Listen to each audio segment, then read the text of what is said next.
Un homme africain, riche et puissant, se posa une question qui le hantait. Sa femme l'aimait-elle pour lui, ou pour la vie de luxe qu'il lui offrait? Pour en avoir le cœur net, il décida de tout risquer. Il orchestra sa propre faillite.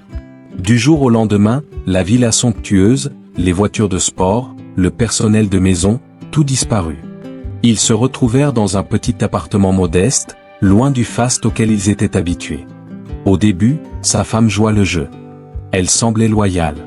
Elle se mit à cuisiner, à faire le ménage, elle le consolait même en lui disant que tout irait bien, que l'argent ne faisait pas le bonheur. L'homme commença à croire qu'il s'était trompé, que son amour était sincère.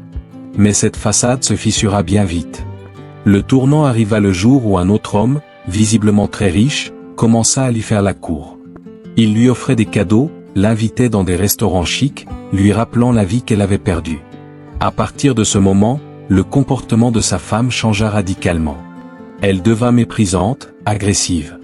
Elle se mit à l'humilier en public, se plaignant de sa nouvelle vie, le traitant comme un fardeau, un moins que rien. Chaque jour était un nouveau supplice. Les mots d'amour s'étaient transformés en reproches cinglants. Finalement, elle exigea le divorce. Sans un regard en arrière, elle le quitta pour s'installer avec son nouvel amant, persuadée d'avoir fait le bon choix. L'homme, le cœur brisé mais l'esprit clair, la laissa partir. Quelques mois passèrent. La femme vivait de nouveau dans l'opulence, profitant de la richesse de son amant. Un jour, en lisant les nouvelles économiques, elle tomba sur un article qui la laissa sans voix. Le titre était clair, son ex-mari était de retour. Non seulement il avait rebondi, mais il était devenu encore plus riche, encore plus puissant qu'avant. Son empire s'était étendu, sa fortune avait explosé.